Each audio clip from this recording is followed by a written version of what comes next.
Wracamy z wieży i słuchajcie, naprawdę było warto. Daliśmy co łaska i wyobraźcie sobie, że przestało padać.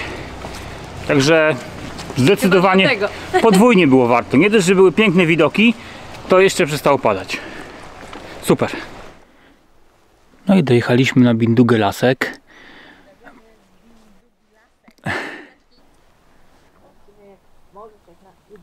Pięknie, zobaczcie jakie widoki. Uważano kiedyś, że czarownicami mogą być tylko lekkie kobiety, które ważą maksymalnie 49,5 kg, dlatego że miotła nie może podnieść i unieść cięższych kobiet. Jesteśmy na dzwonnicy. Piękny widok. Znaczy myślę, że byłby ładniejszy, gdyby nie padało, ale dzisiaj też ma swój urok.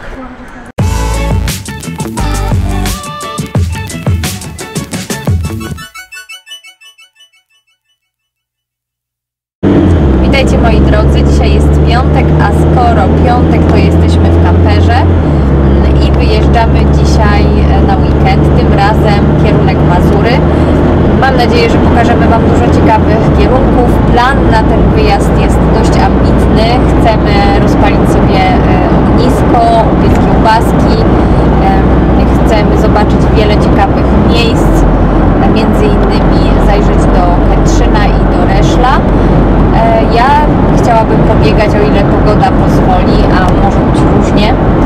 No ale jak to mówił klasyk, ta zima kiedyś musi minąć, więc mam nadzieję, że w końcu przyjdzie wiosna, będzie ciepło i będzie można spędzać czas na zewnątrz. Także zapraszamy do oglądania tego vloga.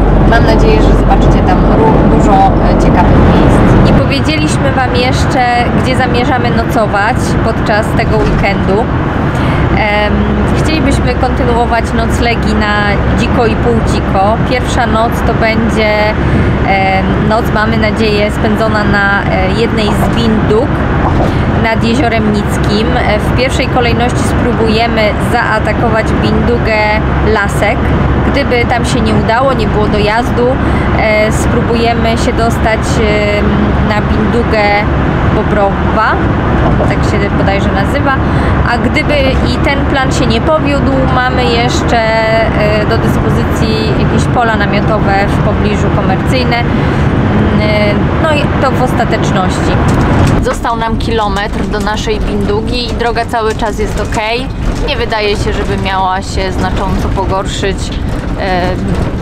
Nawigacja pokazuje, że została nam 1 minutka, więc całkiem dobrze. Spodziewałam się jakiejś przygody. Dojechaliśmy, jesteśmy już na Bindudze.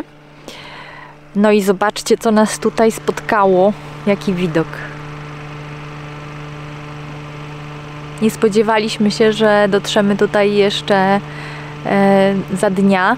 Już zapada noc, ale taki piękny widok nas tutaj spotkał. Cudownie.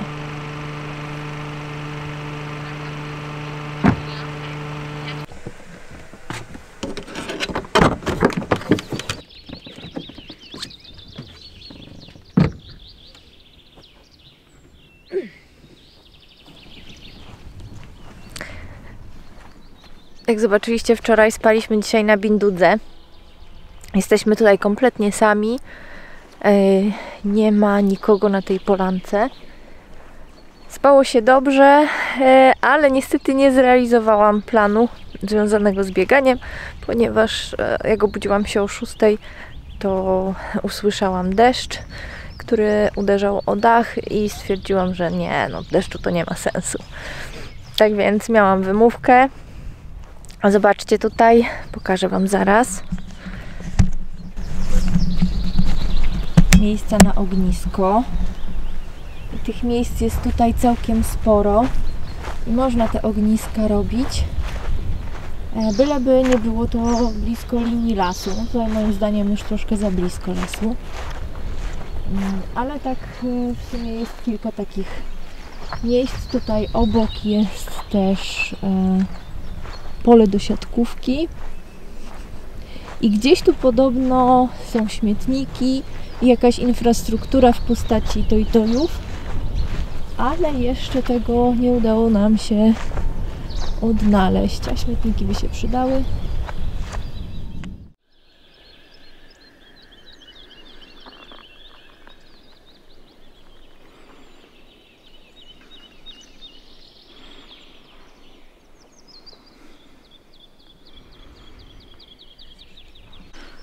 Teraz jeszcze Wam pokażę, jaki jest cennik Bindugi Lasek. Może się uda to zbliżyć.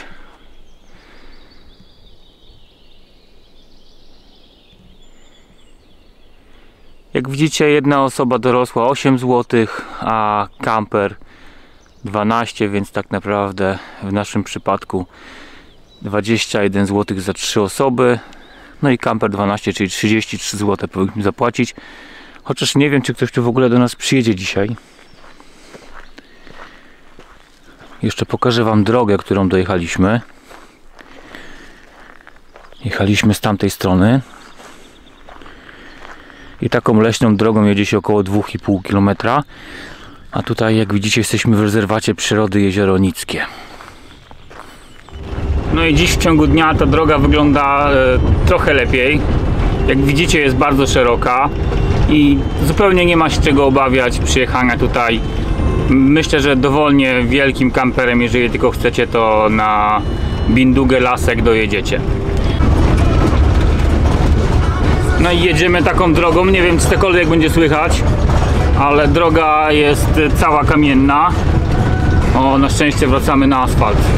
Słuchajcie, bo głowę chcę urwać w kamperze. W ogóle na Mazurach jest pełno takich uroczych dróg jak ta teraz. Pięknie się na nich jeździ na rowerach. Fajnie się jeździ osobówką, ale muszę powiedzieć, że kamperem tutaj minięcie jakiegokolwiek samochodu nie jest proste, bo musicie zawsze zjechać na pobocze.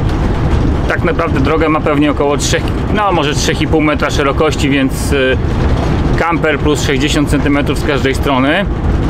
No i jeżeli jakakolwiek osobówka jedzie naprzeciwka, no to musicie zjeżdżać na pobocze. Jechaliśmy teraz do miejscowości Ukta. Jest to miejscowość położona przy rzece Krutyni i są tutaj organizowane bardzo fajne, ciekawe spływy kajakowe.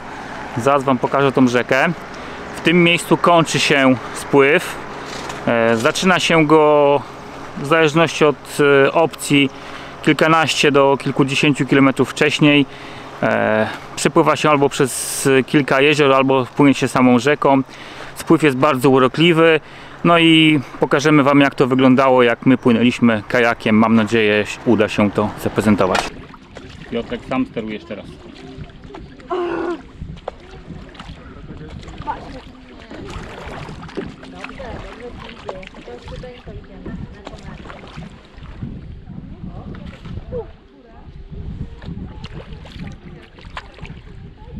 Drzewo, musicie się uważać. Z lewej drzewo.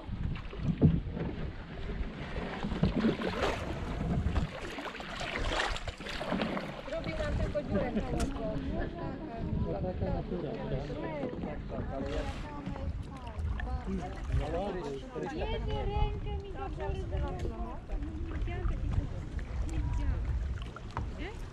No bardzo słodko. Tutaj jest dużo chwastów, to może być jeden z najgorszych. A jak biegało, to też tak przepływało, to nie było wrodzone, więc szybciej zagroziłem. Dojechaliśmy do miejscowości Łężany. Niestety trochę pada, ale zanim jeszcze pójdziemy zwiedzać pobliski pałac, pokażę Wam, jak wygląda kamper po drogach mazurskich. Jesteśmy w Łężanach. Przyjechaliśmy tutaj, żeby obejrzeć pałac z początków XX wieku rodziny von Fischerów. Niestety pałac jest zamknięty do zwiedzania. Nie można wejść do środka. Szkoda, bo podobno są tam świetnie zachowane piece kaflowe, piece marmurowe, kominki marmurowe, które warto zobaczyć, no ale nie tym razem.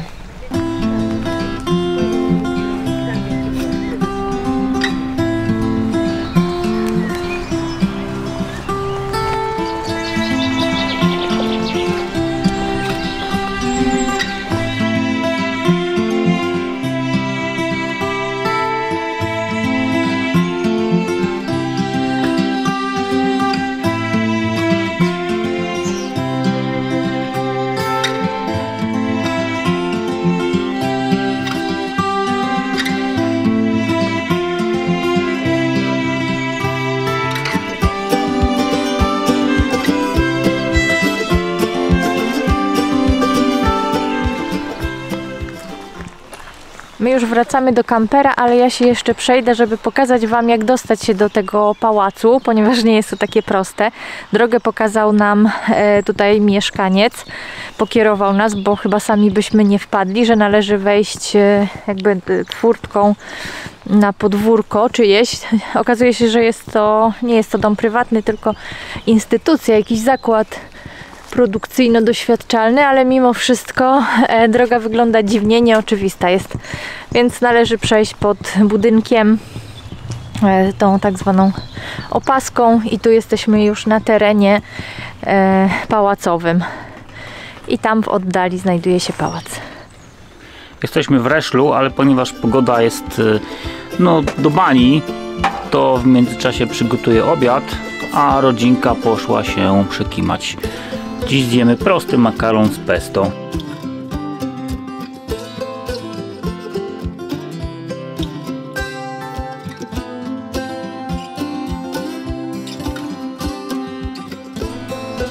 A tutaj widzicie nasz posiłek przygotowany na szybko.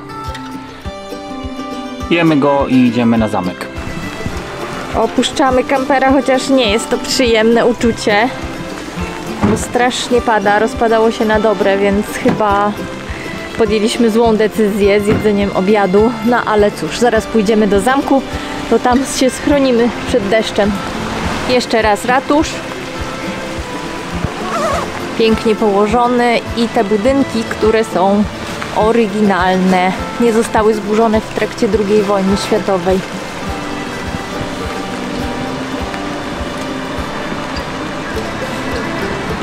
Piękna, kwietniowa, wiosenna ulewa.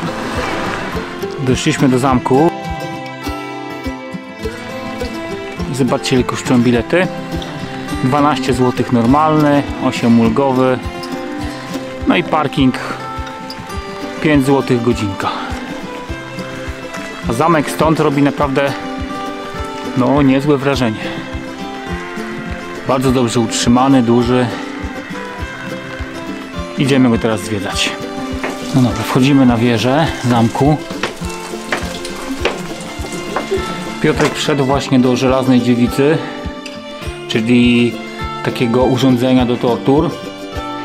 Wynaleziono to chyba w XVI wieku, przynajmniej pierwsze wzmianki są z XVI wieku.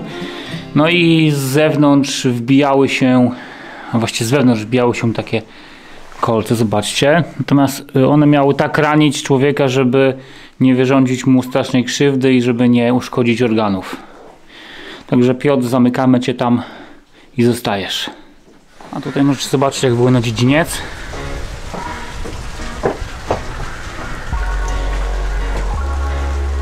I po drugiej stronie widok z zamku na jakiś kościół i na całe miasteczko. Kolejne urządzenie tym razem do zgniatania głowy. Też niezbyt sympatyczne. Przerażające jest to, ile pomysłów mieli ci oprawcy na torturowanie ludzi, jakie wymyślne nazwy mają te urządzenia i jak różne części ciała torturują, kaleczą. I pocieszająca jest jedynie taka rzecz, że chyba nie spotkałam narzędzia, które pochodziłoby z Polski. Wszystkie zostały tutaj sprowadzone, pomysły na nie zostały sprowadzone z zagranicy, chyba najczęściej z Niemiec, z Alzacji, więc chyba, miejmy nadzieję, Polska nie miała aż takich tradycji, jeżeli chodzi o tortury, jak kraje zachodnie. Uważano kiedyś, że czarownicami mogą być tylko lekkie kobiety, które ważą maksymalnie 49,5 kg, dlatego że miotła nie może podnieść i unieść cięższych kobiet.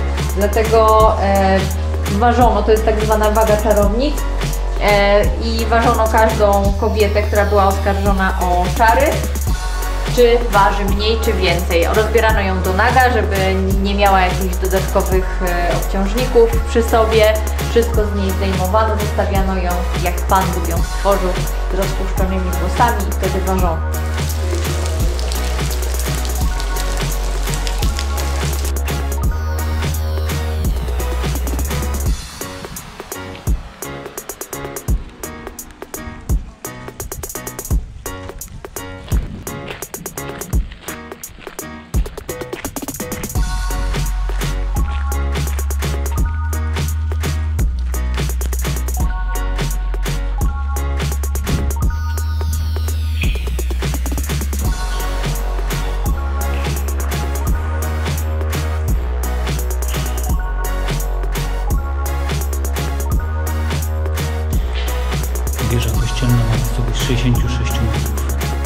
i ma taras położony na 51 metrach.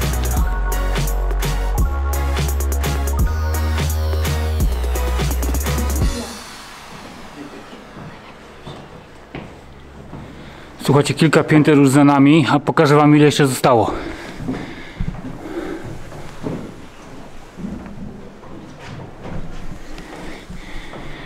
Nie wiem, czy to było dobrze widać, ale wieża ma 66 metrów, więc no ponad 20 na pięter. dzwonnicy. Piękny widok. Znaczy myślę, że byłby ładniejszy, gdyby nie padało, ale dzisiaj też ma swój urok. Taki melancholijny. I spadnie przez to okno dachowe. No i najpiękniejszy widok to chyba jest na ten zamek średniowieczny. Cudnie.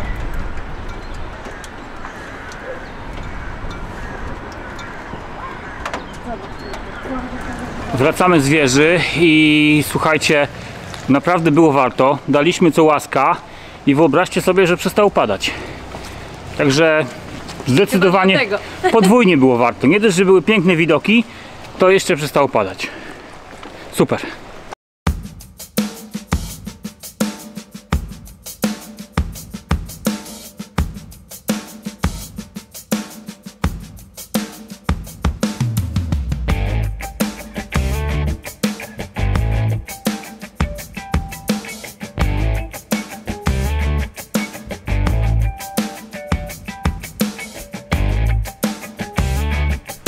Chciałam Wam jeszcze pokazać jedno ciekawe miejsce, które, tak jak podróżujemy po małych miasteczkach w Polsce, często jest centralnym punktem danej miejscowości.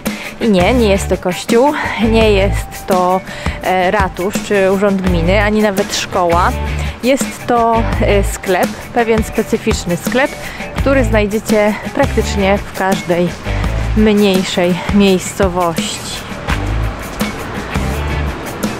Wizytą w Reszlu kończymy pierwszą część naszej relacji z wizyty na Warmii i Mazurach i zazdrościmy mieszkańcom Reszla, że mają do dyspozycji taki piękny park ze ścieżką wzdłuż rzeki. Do zobaczenia w kolejnej części.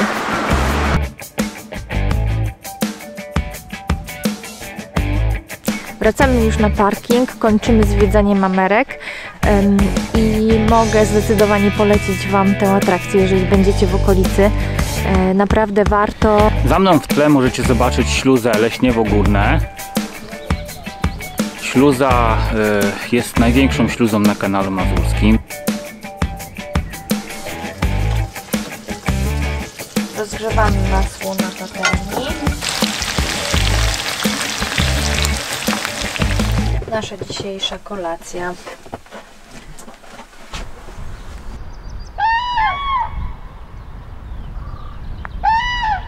Weszliśmy właśnie na wieżę widokową przy Mamerkach.